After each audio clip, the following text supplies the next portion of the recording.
তুমি হয়তো এমন পরিস্থিতিতে আছো যেখানে কারোর কথা ভালো লাগে না, নিজেকেই বোঝা মনে হয়।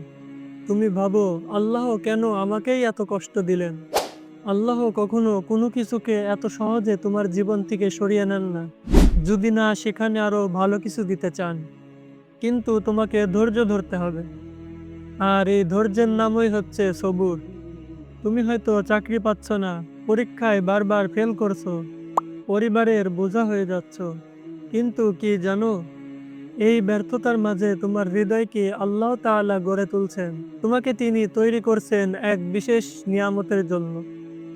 তোমার চোখের প্রতিটি অশ্রু, তোমার নিঃশ্বাসের প্রতিটি কান্না আল্লাহ শোনেন। মানুষ না বুঝলেও আল্লাহ ঠিকই বুঝেন তুমি কতটা ভেঙে পড়ছো। আল্লাহ তার বান্দাকে কষ্ট দিয়ে পরীক্ষা করেন, কিন্তু কখনোই কষ্টে ছেড়ে দেন না।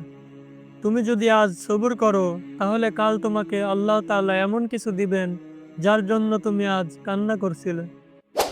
যে চোখ সবুরে ভিজে যায়, সেই চোখই একদিন জান্নাতের আলো দিয়ে সাজানো হবে।